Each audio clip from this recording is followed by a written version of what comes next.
tight enough, but it came off before. So I think maybe these pigeons are up to something here.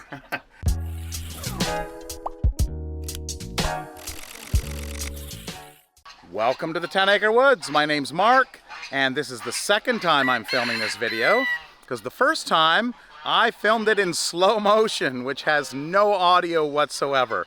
So I may refer back to that. Of course, I'll speed it up for some of the videos that I took. Yeah, so that's the first time that's happened. Always check to make sure what you're recording. Anyway, this video is sponsored in partnership with Gallagher Animal Management. Gallagher Animal Management supplies electric fencing equipment and chargers, watering system, as well as a whole slew of other items. And if you go down into the description, you will find a link and a code to save you 10% off on Gallagher equipment. It is now starting to rain out. It wasn't raining all morning while I was recording this video, but it is now. And the animals seem to be coming in. So the kid goats are now in the back area here.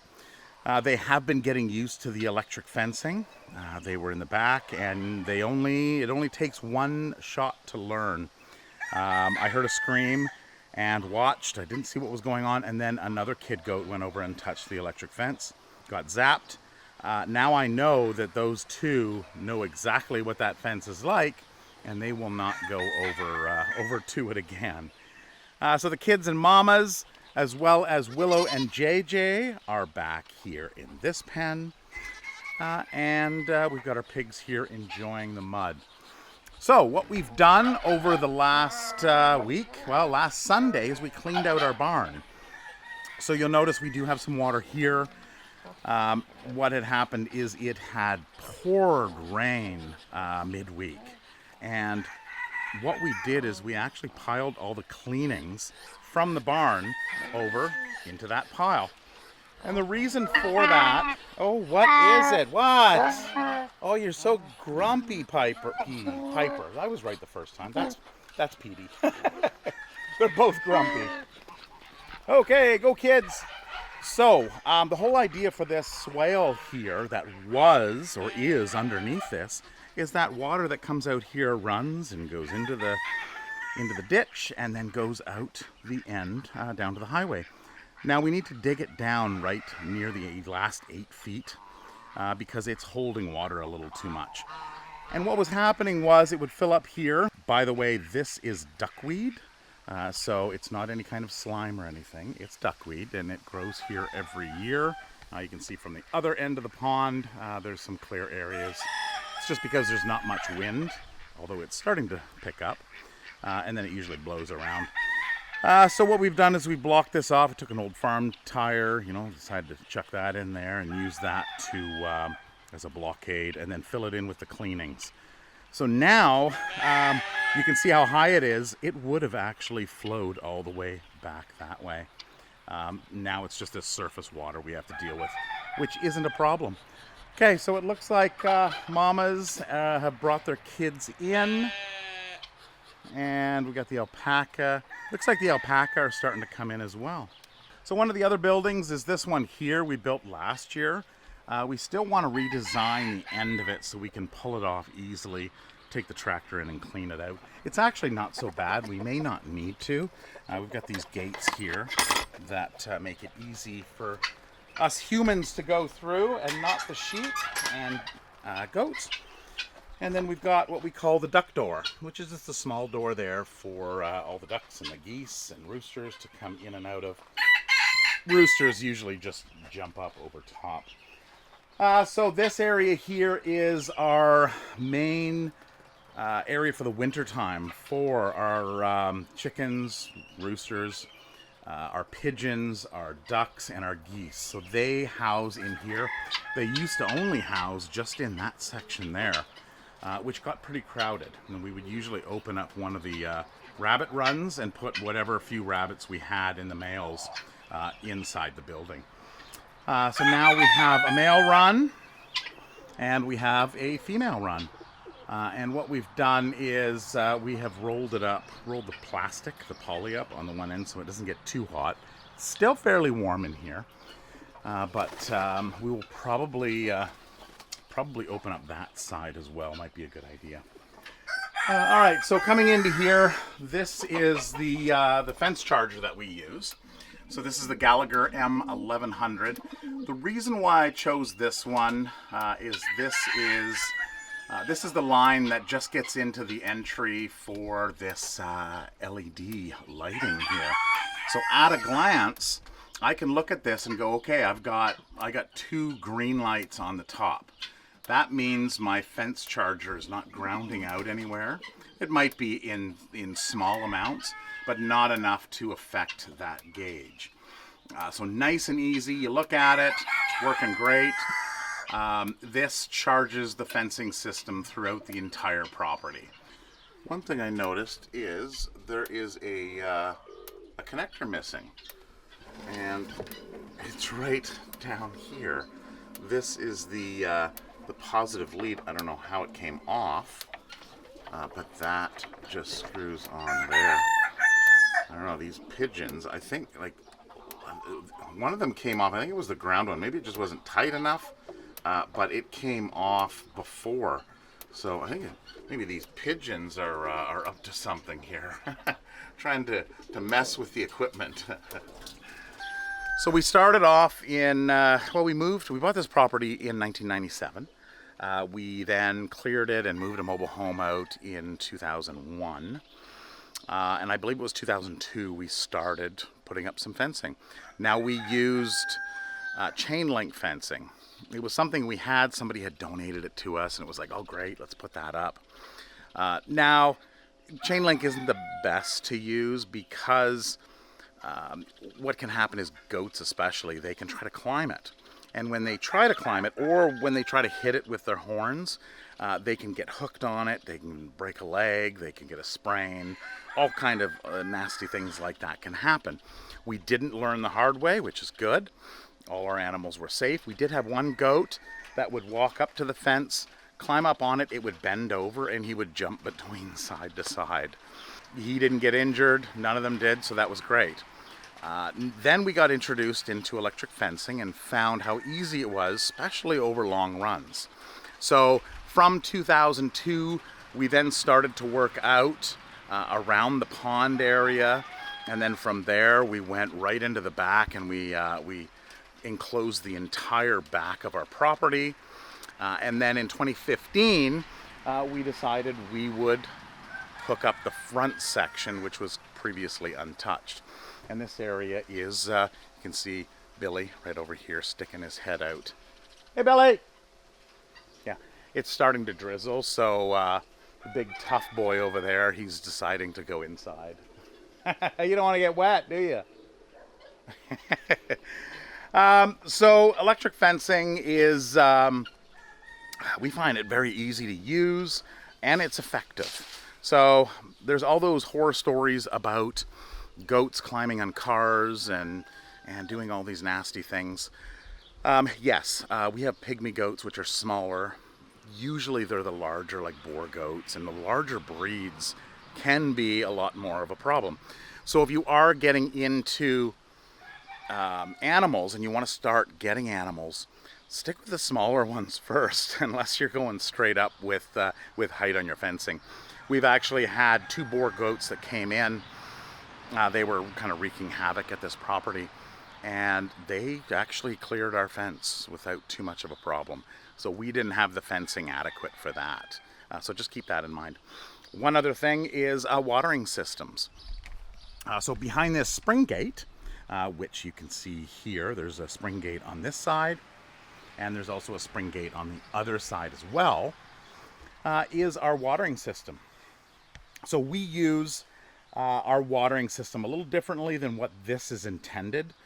So this is supplied by Gallagher. It's the Little Spring 2900, and it has a float valve in it. It's got a heater. It's all set up for year-round operation. But we only have, and I don't know where they are, there's Billy still. So we've got 2 male goats up here and 3 ponies. I don't know. They must be. They must be up there somewhere.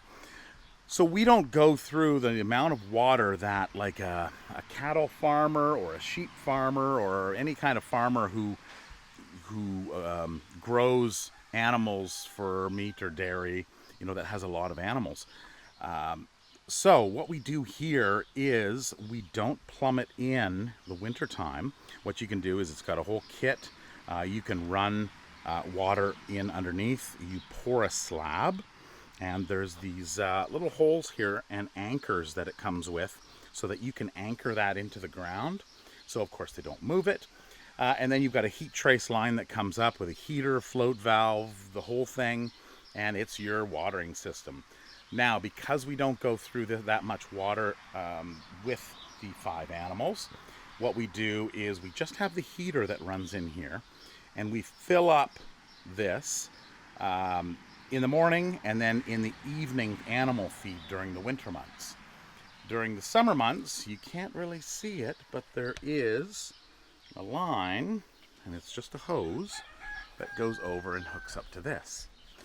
So here's our automatic watering system for that. So it has a float valve on it, and it just, when it needs water, it just pumps it in. I would say every week, what we want to do is we want to pull these plugs on the end, and then rinse it out, clean it all out, and just make sure there's nice fresh water in there for them. So here's the spring gate here. So this is one of them. The other one on the other side is larger, so we can fit our tractor in. And we just come in here like this. This is now, as I kick the bottom one, this is now not energized because its connection point is here. So once I click it, well, onto this side, now that is energized. So what we've done here is you can see we've got electric fencing along here. The reason for this is because we have intact male goats, and they like to mess with structures. So we decided to line the side of it with electric wire. So they're not going to get in there. They're not going to start rubbing up against it. They're not going to start whacking it. It's a no goat zone. Because what happens is, this happens. Unprotected buildings, unprotected structures, unprotected trees get beat on. Right, Daisy? I guess Daisy was just hanging out in there. Okay, so Daisy's in there. I guess she figures it's going to rain soon. Hi, Daisy. You inside? This is Daisy's house. Billy comes and visits her quite often. And he marks his territory by destroying the building, I guess. So that's that building. The other building is this one here. So last year I had cleaned out this building with the Kubota.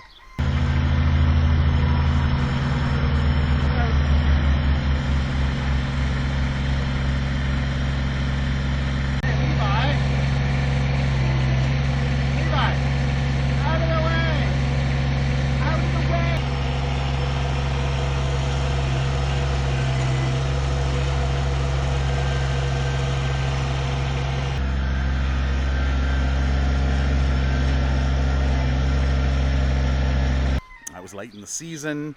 I piled it here. Tara came out it was during the week. And she cleared this out, and she went inside and she cleared this down.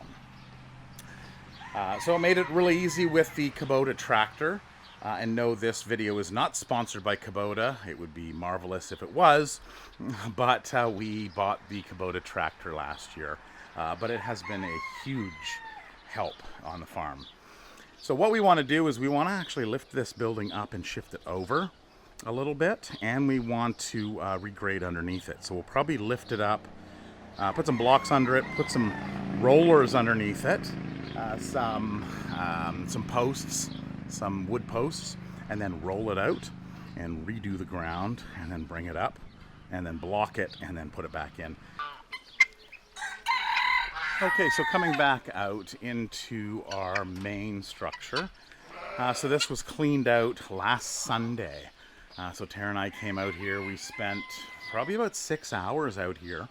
We ended up pulling this panel off and putting it around the corner. And we were able to get in here with the Kubota tractor and clean it right out. Right, Java? How do you like your new cleaned out area?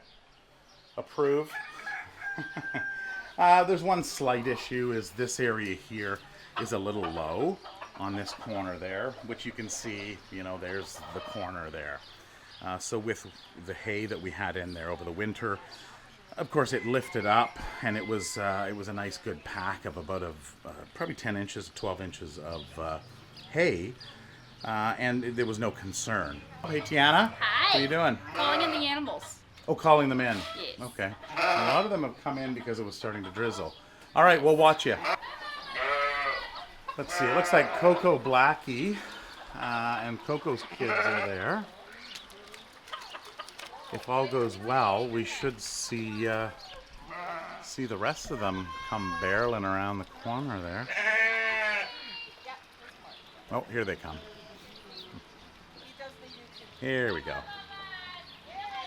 Of course, the kids don't know because this is their first week back here, but the mamas know, and of course they're going to run off, and the kids and the sheep, which is JJ and Willow, they'll just follow, so they learn pretty quickly.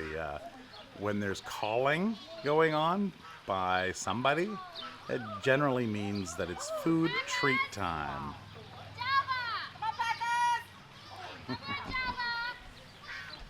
Sheldon! He's like, I want some treats too. Okay. So, oh, here's the back here. Guys, go get some treats. Go get some treats. You have to go out. I guess Java. Oh, Java.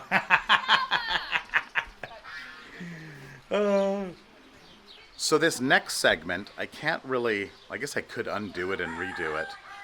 But it would just take so much time to do. So I'm going to use some of that sped up slow motion video as I talk about this. So if it cuts out and kind of looks a little weird, that's what I'm doing.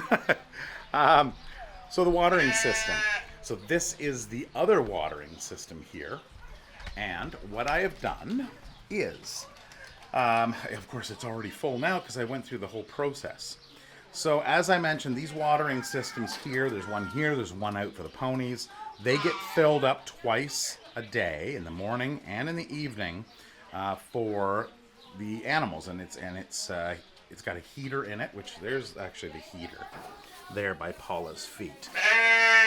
So what I've done, this is an electrical wire. Make sure you use GFI, ground fault interrupter circuit, on any wiring to do with your farm and or water. Just be safe with that. And we have a hose that goes up and across and around and down. So it comes over to this spigot, which I installed about 2 weeks ago.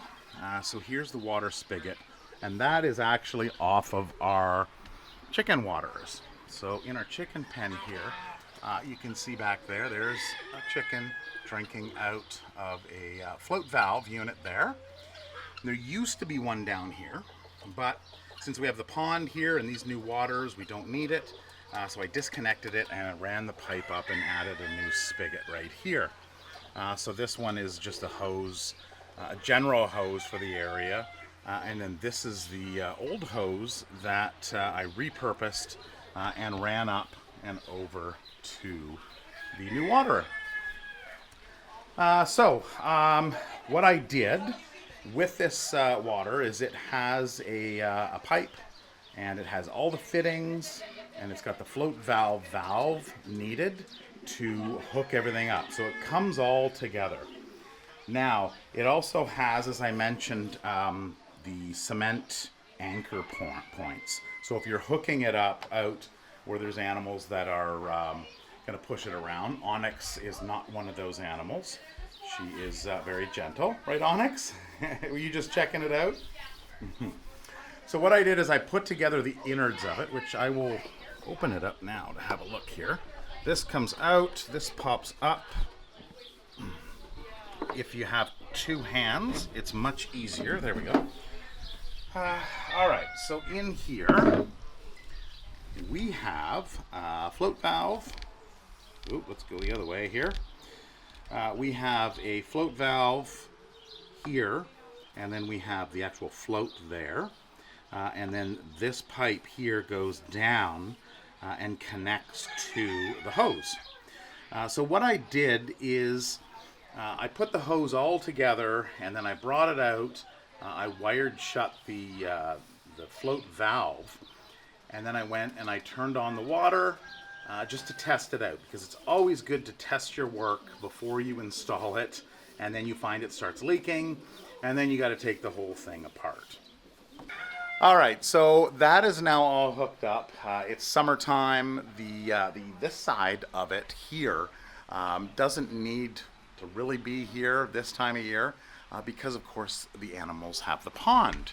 And the pond is readily accessible out there, and that's where they do their drinking. So this side isn't too much of a concern.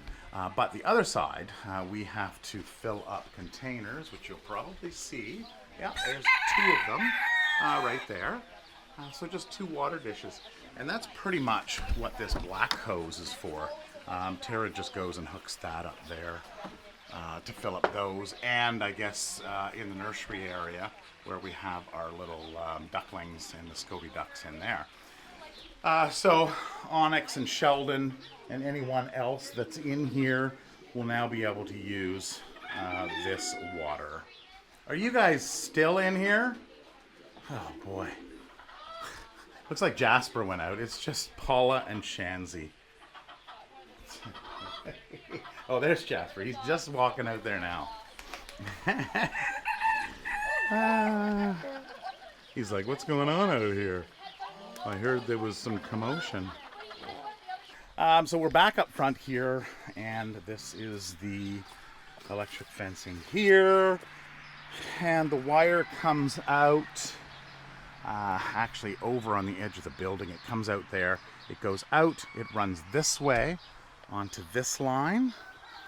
And then this connects it. That's a pretty crazy connection. I think this is a Terra connection, because I don't do this, just for the record. This is a horrible connection.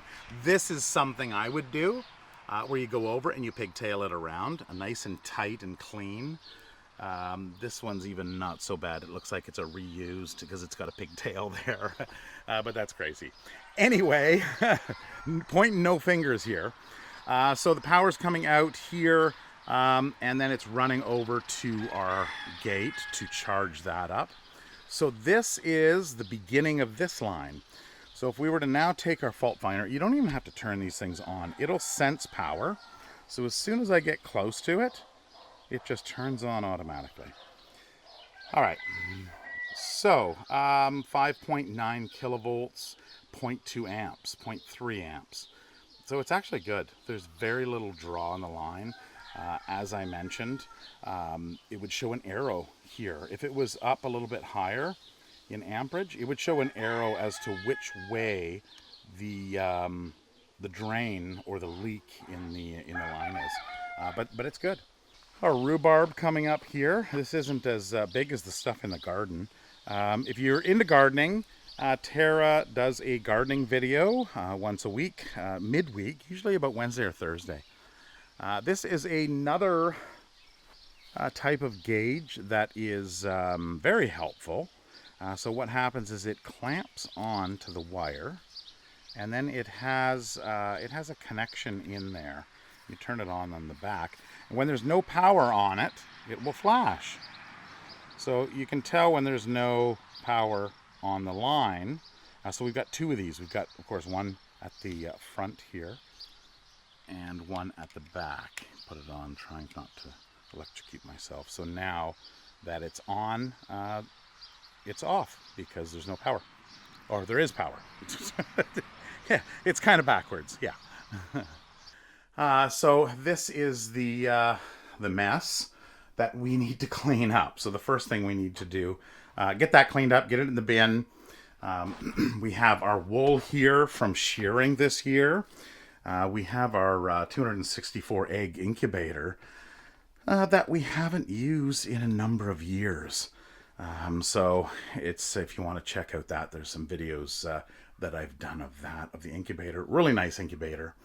But the other thing I was going to show here, which is kind of covered in wool, is another water.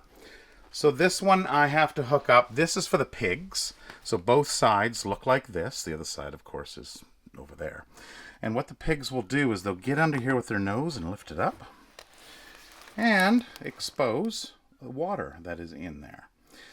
So we are going to use this not for summertime because, of course, again, the pigs have full access to water during the summer months.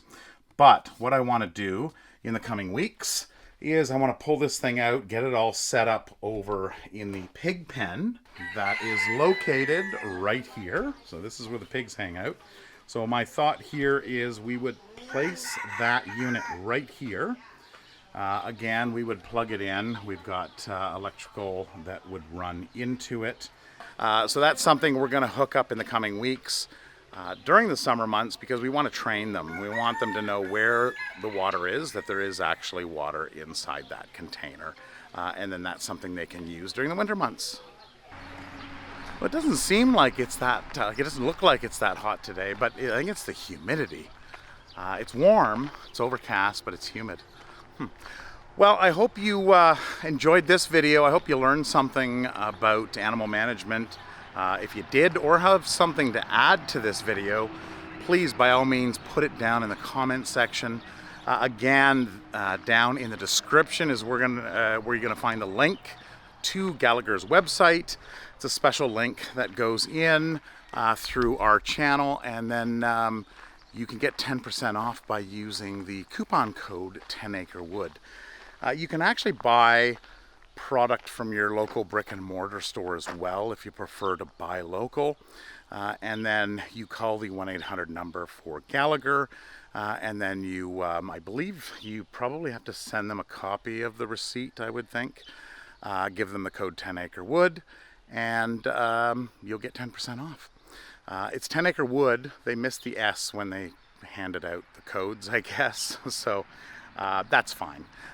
It's just one wood, but there's many trees here. So anyway, I hope you all have a wonderful week. I wish you all the best. And stay tuned for Tara's video on her garden in the coming week. Take care, and we'll see you in the next video. Bye-bye.